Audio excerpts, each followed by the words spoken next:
Your biggest mistake was spitting on the wrong man. On the architect of your world. I'm Nathan Cooper, and I work in cybersecurity consulting. My company handles infrastructure design and maintenance for Fortune 500 companies, occasionally government agencies, basically anyone who needs their digital systems locked down tight. It pays extremely well, and I'm genuinely good at it. But here's the thing about cybersecurity. The moment people know what you do, they either want free tech support for their iPhone or they get paranoid you're reading their emails. So I learned early on to just tell people I build furniture, which I actually do as a hobby. It's therapeutic. I enjoy working with my hands, and it's a hell of a lot easier than explaining network architecture at cocktail parties.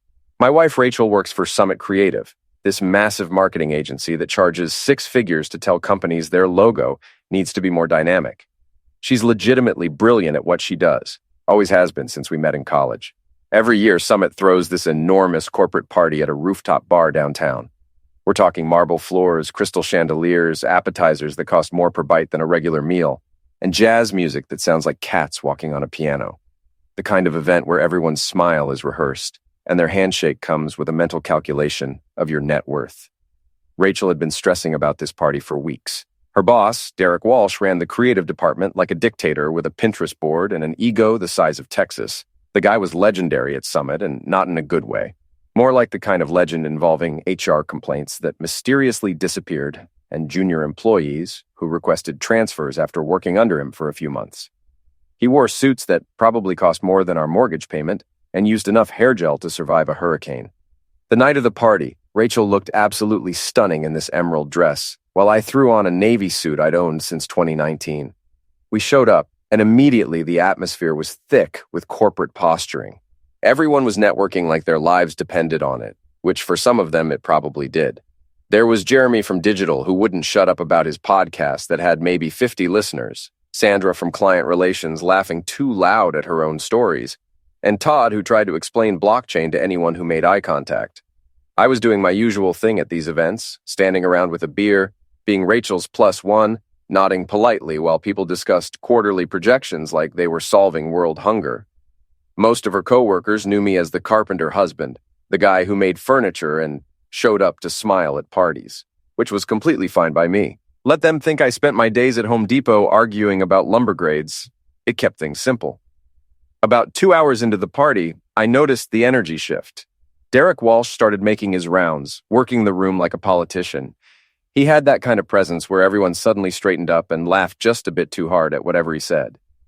The man commanded attention, not because he was charismatic, but because he was their boss and controlled their paychecks and promotions.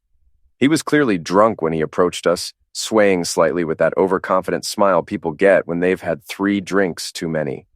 His eyes swept over Rachel in a way that made my jaw clench, then landed on me like I was an interesting stain on an otherwise clean carpet. "Clara," he said to Rachel, even though her name is Rachel. He was that drunk. Then he corrected himself. "Rachel, there's my star player. And you must be Nathan, the craftsman." The way he said craftsman made it sound like I made macaroni art for kindergartens. I felt Rachel's hand squeeze my arm in warning, but I stayed professional, shook his hand, and said I made things that last longer than advertising slogans. A few people nearby laughed. Derek's smile stayed frozen, but something flickered in his eyes. The guy wasn't used to being the punchline, but he wasn't done. Guys like Derek never let things go when they think they've found someone they can punch down on. He launched into this whole speech about how hard Rachel works, how dedicated she is to the company, how she's always available for late nights and weekend emergencies. "The creative department never sleeps," he announced to the growing audience around us. Then he put his hand on my shoulder like we were buddies and said the words that would eventually destroy his career. "Here's the thing, buddy. At work, she's mine. I need her. She's there. Project deadline at midnight, she's there. Client emergency on Sunday, she's there. That's how we operate in the big leagues." He paused, making sure everyone was listening, which they absolutely were. The jazz band might as well have stopped playing. "So what I'm saying is, she's mine at work. You wait for your turn at home." The silence that followed was deafening. Someone actually gasped. Deborah from accounting looked like she'd witnessed a car accident. Even Todd stopped mid-blockchain explanation to stare. Rachel's face cycled through pale to red faster than a slot machine. I could feel her mortification radiating off her in waves. But Derek wasn't finished. In what can only be described as spectacularly poor judgment, Fueled by expensive whiskey and an ego that should have its own zip code, he actually leaned forward and spat.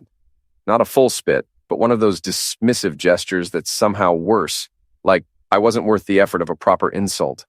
I reached up slowly, wiped my face with one of those overpriced napkins, and maintained eye contact with Derek, who was still grinning like he'd won some alpha male championship. "You sure you're her boss?" I said calmly, conversationally. Because that's the kind of behavior HR usually uses as training material. You know, in those what not to do videos they show during orientation? Nervous laughter rippled through the crowd. Derek's face started shifting from smug to confused to something approaching concern. Before he could respond, Rachel grabbed my arm with a grip that could bend steel and dragged me toward a private balcony area. She was smiling at co-workers as we passed, but her voice was pure fury when we got outside. "What the hell was that, Nathan? You embarrassed him. In front of the entire creative department, half the executives, everyone. Do you have any idea what you've just done?" "I believe experts call it standing up to a bully," I said, trying to keep my tone light, though I'm open to other interpretations. "He was drunk," she protested, but even she didn't sound convinced. So am I. 2 beers deep, and somehow I'm managing not to spit on people and claim ownership of other human beings like I'm some feudal lord. I paused, studying her face. Wait, is this normal for him? Does he always act like this? She struggled to find words that would make Derek's behavior acceptable. He can be intense, demanding, but he's never... She trailed off. "Nathan, this is my job. This is my career. I've worked so hard to get where I am. And Derek, like him or not, he has influence. He can make or break people at this company, and you just humiliated him in front of everyone." "Good," I said flatly. "He deserved it." "That's not how this works. You don't just embarrass your wife's boss because he said something stupid while drunk. You smile, you nod, you let it go, and then we talk about it at home like adults." "He spat on me, Rachel. That's not a let it go situation. That's a call security situation." She took a deep breath, shifting into damage control mode. "I need to go back in there. I need to smooth this over, apologize on your behalf." "Don't apologize for me. I'm not sorry that I stood up to a guy who treats you like property. I'm not sorry I called him out, and I'm definitely not sorry I embarrassed him. Maybe he needed to be embarrassed." We stood there staring at each other, the city humming below us. She was weighing her career against her dignity, calculating the cost of standing by me versus standing by her boss. Finally, she shook her head. "I can't believe you sometimes. This is my livelihood, our livelihood, the mortgage, the car payments, everything. I need to go back in there and fix this. You just stay out here for a bit. Cool off. Don't talk to anyone, especially not Derek." I watched her walk back inside and stayed on that balcony for a while, watching the city lights. Here's what Rachel didn't know, what Derek definitely didn't know, what maybe 3 people in Summit's IT department knew. Summit Creative's entire server infrastructure was built on a system I personally designed 3 years ago. My consulting firm had done everything, soup to nuts, and we still maintained it under a very quiet, very lucrative contract that came up for renewal every 18 months. Derek's entire kingdom, all his award-winning campaigns, all his precious intellectual property, was sitting on infrastructure I built, protected by firewalls I designed, backed up by security protocols I maintained. The carpenter he'd just spat on could theoretically bring his entire company to its knees with a few keystrokes. Not that I would, obviously. I'm not a psychopath, and it would be incredibly illegal. But the point was, Derek had just picked a fight with the one person at the party who actually had leverage over him, even if he was too drunk and arrogant to realize it. I finished my beer and headed back inside. Rachel was across the room doing damage control with what looked like Derek's assistant and a couple of senior VPs. She looked stressed but composed. I got another beer from the bartender who gave me a look that was either respect or horror, hard to tell. 3 days later, I was in my home office working on a proposal for a bank in Chicago when I got an email from my business partner, Marcus Chen. The subject line read, "Summit Creative having a bad day? LOL." He'd forwarded me an email chain from Summit's systems administrator, one of those classic corporate panic spirals where everyone's replying all and nobody's actually solving anything. The message was about an urgent server outage affecting all creative department files with suspected data corruption. I snorted coffee through my nose. I logged into Summit's back-end system using my admin credentials and immediately saw the problem. Their systems administrator had ignored approximately 17 automated warnings about a critical security update. 17. The update patched a vulnerability in their file management system. Without it, the database could develop corruption issues if multiple users tried accessing large files simultaneously, which is exactly what happened when the entire creative department tried downloading the same client presentation at 8 a.m. Tuesday morning. I could fix it in about 20 minutes. The question was whether I should. My phone rang. Rachel. The servers are down at work. Everything's down. We have a client presentation in 3 hours that we can't access, and Derek is losing his mind. He's yelling at IT, IT's yelling at each other, and nobody knows what's happening. I just needed to hear your voice. This day is already a disaster. Guilt is a funny thing. It can make you do stupid, selfless things even when the vindictive part of your brain is screaming to stand down. I looked at my computer screen at the simple fix that would take less time than microwaving popcorn and sighed. It's probably just a system update issue, I said carefully. These things usually resolve themselves pretty quickly. I hung up and stared at my screen for another 30 seconds, having an internal debate about marriage, loyalty, and whether being the bigger person was worth it when the smaller person was such a colossal A. Then I fixed it. 22 minutes later, Summit's servers were humming along like nothing had happened.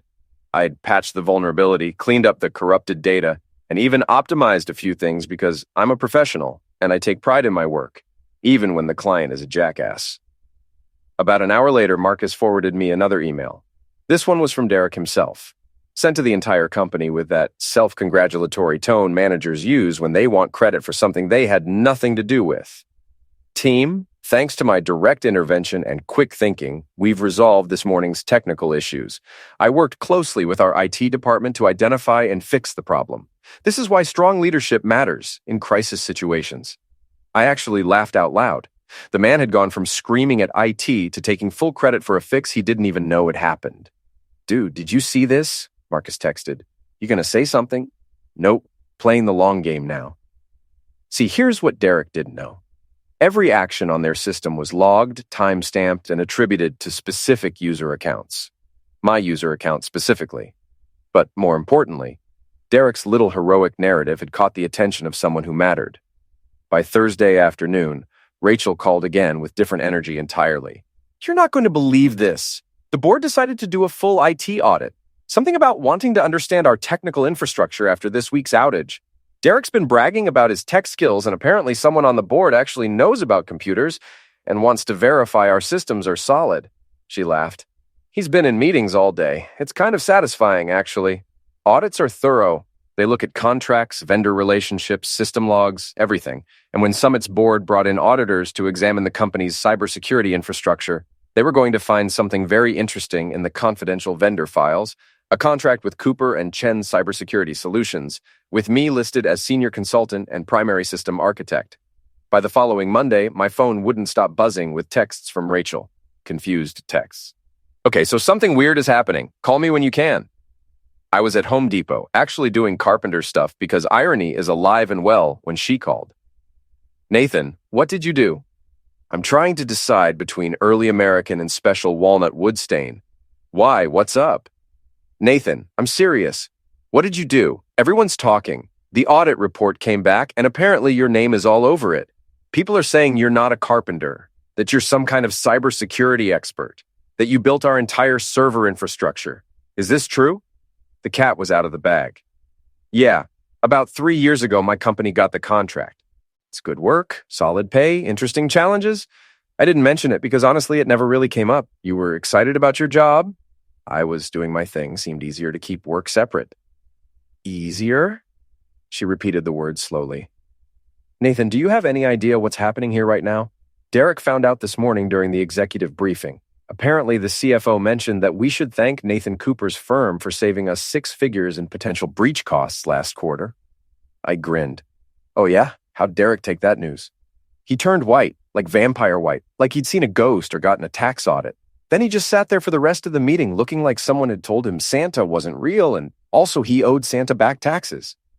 That's unfortunate, I said, not meaning it even a little bit. Nathan, this is serious. Everyone knows now. They know you're not just some carpenter husband. They know you're important, like actually important to the company. More important than half the people at that party. Over the next few days, Rachel kept me updated. Derek had tried rallying support from other department heads, painting himself as the sufferer of some elaborate misunderstanding. It didn't work. Turned out when you build a reputation on being difficult, condescending, and inappropriate, people aren't eager to defend you. The executives discovered I existed and suddenly found me very interesting. Rachel forwarded me emails, invitations to networking dinners, requests for coffee meetings. I politely declined most of them. I didn't want to be Summit's new golden boy. I'd built their system, I maintained it, and that was the extent of my interest in their company. 3 weeks later, I got an email that made me laugh so hard I nearly dropped my coffee. The subject line read, "Professional consultation request, confidential from Angela Martinez, Summit's head of HR." They were conducting a formal review of workplace conduct issues stemming from the annual party, and would I be willing to participate as a third-party professional consultant to provide context about the incident? Third-party consultant. What they really meant was, we need you to tell us what happened so we can figure out if we need to fire your wife's boss without getting sued. I called Rachel immediately. "Did you know about this?" "About what?" "HR wants me to come in for a meeting about the party." There was a pause. "They do? Oh my God, Nathan. Do you know what this means? They're actually taking this seriously. They're building a case. He might actually face real consequences." The meeting was scheduled for the following Tuesday. I put on my good suit and drove to Summit's downtown offices. The building was one of those modern glass structures that looks like someone stacked shiny rectangles and called it architecture. Angela Martinez met me in the reception area, mid-40s, with the kind of efficient professionalism that suggested she'd seen every variety of workplace nonsense. She led me to a conference room where 3 other people waited, a guy from legal, a woman with a laptop taking notes, and Jennifer, Derek's assistant, who looked like she'd rather be anywhere else. "We appreciate your willingness to participate in this review," Angela began. "This is a confidential proceeding regarding an incident at the company's annual celebration 6 weeks ago." I walked them through everything. Derek's approach, his condescending comments, the escalation, his speech about Rachel being his during work hours, and the spit. I kept it factual and professional. "Were there witnesses?" Angela asked. "About 40 of them, give or take. Pretty crowded around the bar." Angela made a note. "We've spoken with several attendees. Their accounts align with yours." She glanced at legal guy who gave a slight nod. "Mr. Cooper, I'm going to show you something." She pulled out an iPad and turned it toward me. Someone had recorded video of the whole thing. There was Derek, swaying slightly, delivering his territorial speech with misplaced confidence. The audio was crystal clear. "She's mine at work. You wait for your turn at home." Then the spit, looking even worse on video than I remembered. Casual, dismissive. My response was there too. "You sure you're her boss? Because that's the kind of thing HR uses as training material." "Yes," I said, pushing the iPad back. "That's what happened." "And how did this incident make you feel?" "Disrespected. He spat on me. That's not normal behavior. That's not professional behavior. If someone did that to him, he'd probably sue them and write a LinkedIn post about workplace toxicity." The meeting continued for 30 minutes. They asked about my relationship with Rachel, my work history with Summit, other interactions with Derek. I answered everything honestly with minimal sarcasm. As we wrapped up, Angela looked at me with something like respect. "Mr. Cooper, on behalf of Summit Creative, I want to apologize for what you experienced. That behavior doesn't reflect our values or standards." "I appreciate that. Though maybe save that apology for your employees who have to work with him every day." "We're addressing that," she said, and something in her tone told me Derek's days were numbered. 3 days later, Derek Walsh was suspended pending investigation. 2 weeks after that, he resigned to pursue other opportunities, corporate code, for "we were going to fire you, but we're letting you quit first." I got a gift basket from Summit's executive team with expensive coffee, chocolate, and a polite note thanking me for my professionalism. There was also a confidential settlement offer attached, asking me to sign an NDA in exchange for a payment. I declined the NDA, but kept the chocolate. 3 months after Derek's exit, Rachel came home one evening with news. They offered me Derek's position, creative director, his old job. Catherine Walsh would be my new boss. "Lucas, I got it. I actually got it." I picked her up and spun her around right there. "That's my girl. I told you that you were too good for that place. Turns out I was wrong." You're exactly perfect for that place now that they've removed the human obstacle. The promotion came with better salary, actual authority, her own parking spot, and most importantly, respect. She threw herself into the role with incredible energy. Within a month, she'd restructured her team, implemented new processes that didn't rely on intimidation, and transformed the creative department into a place people wanted to work. Productivity went up, morale went up, turnover went down. The next annual company party rolled around in March. Same venue, same overpriced everything, but with completely different energy. People approached me differently this time. No more condescending shoulder pats. They wanted to talk to me like I was a real person. Marcus from sales cornered me within 15 minutes. Nathan, man, I've been meaning to ask. I've got this home network set up, and I think maybe someone's piggybacking on my Wi-Fi. Is there a way to check? You're asking me for free tech support at a party? I mean, yeah. Marcus, buddy, I charge $200 an hour for consultations. His face fell. I'm kidding. Change your router password to something that isn't password 123 and enable WPA3 encryption if your router supports it. You're a lifesaver, man. A woman from the design team asked if I took commissions for custom furniture. I said I mostly built stuff for fun, but sent me the dimensions. Several people asked about encryption, smart home security, various tech questions. Even Todd tried engaging me about blockchain again, but I redirected him. At one point, a junior developer named Travis approached nervously. Mr. Cooper, I just wanted to say the system you built for us is really elegant. I've been studying the architecture as part of my onboarding, and the way you structured the authentication protocols is chef's kiss. Thanks, man. That means a lot coming from someone who actually looks at the code. Are you kidding? You're like a legend in our department. After he left, Rachel leaned in. You have fans, actual fans. How does that feel? Weird, also kind of cool, but mostly weird.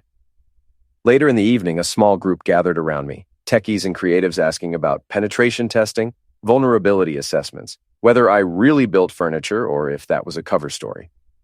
Rule 1, I said, warming to the audience, never underestimate a man with a hammer. Rule 2, never underestimate a man with a firewall. Master both and you're basically unstoppable. People actually laughed. Real laughs. Rule 3, I continued. If someone spits on you at a company party, make sure there's video evidence. Really helps with the HR proceedings later. The laughter got louder. Everyone knew what I was referring to. The Derek incident had become office legend.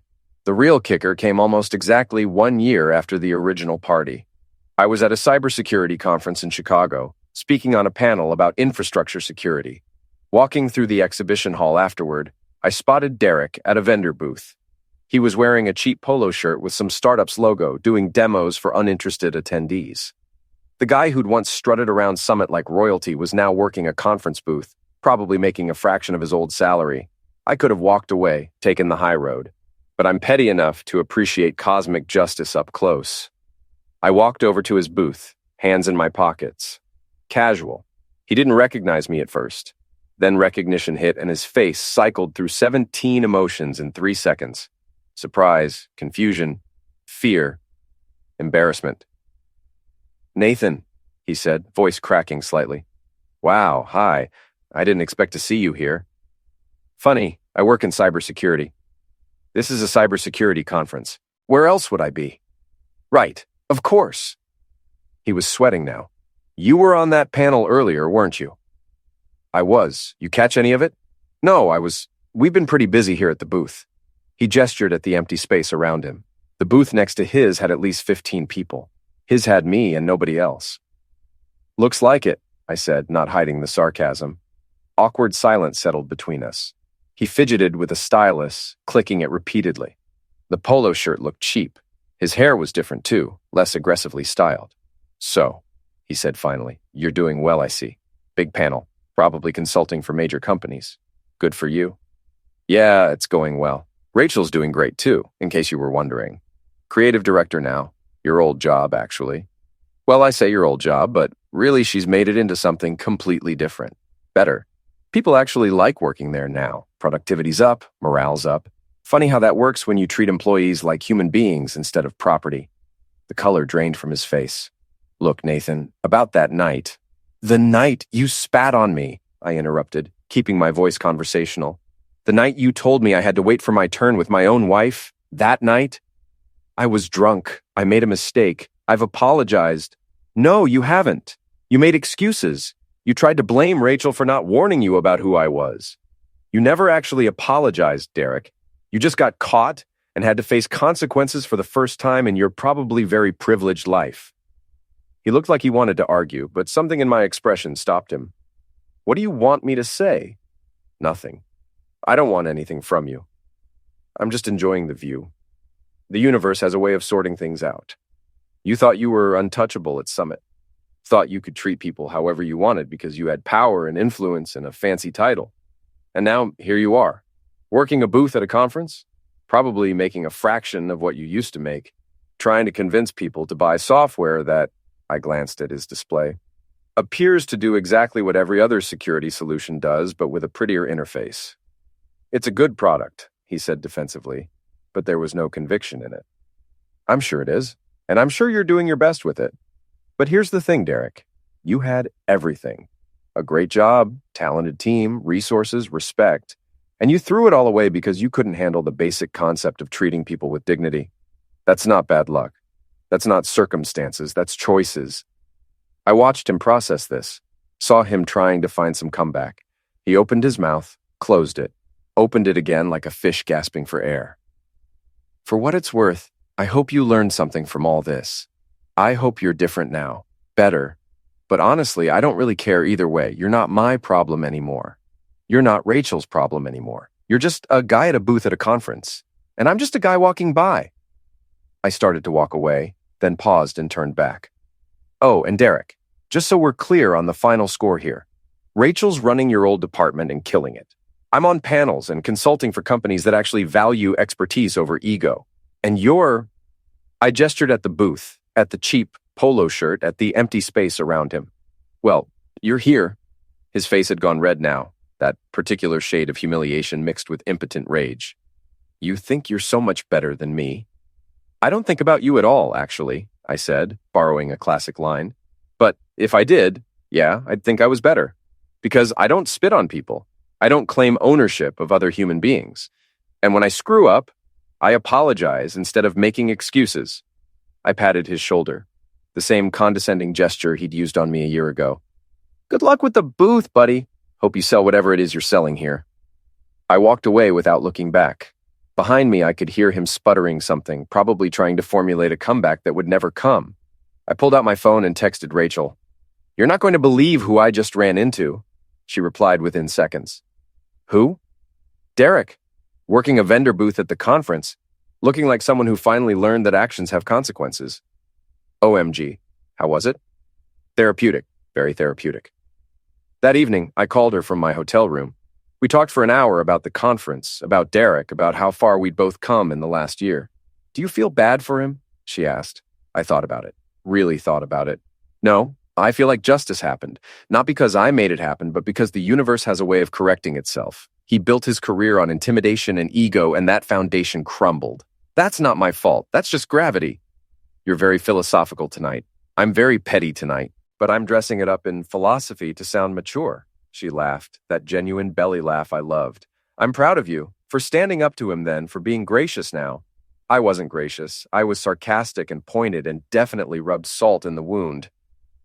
Okay, for being appropriately sarcastic then, for showing him that good guys don't always finish last. We don't. Sometimes we finish exactly where we're supposed to be, and the bad guys end up working booths at conferences in cheap polo shirts. It's poetic, really. A year ago, Derek Walsh had looked at me and seen nothing. Just a carpenter, just a spouse, just someone beneath his notice. He'd felt comfortable being cruel, being dismissive, literally spitting in my direction because he thought there would be no consequences. But power based on intimidation is just a house of cards waiting for a strong wind.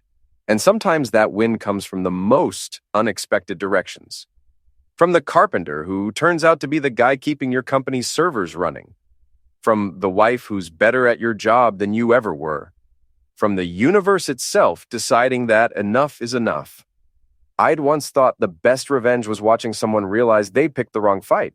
I was wrong. The best revenge was moving forward, building something better, and then accidentally running into them years later when they're at their lowest and you're thriving. And maybe, just maybe, reminding them one last time exactly why karma is real and patience really is a virtue. "Hey, Rachel," I said before we hung up. "Yeah? You're mine everywhere now. Not just at work, everywhere." She was quiet for a moment. Damn right I am. And that, finally, was the last word on Derek Walsh.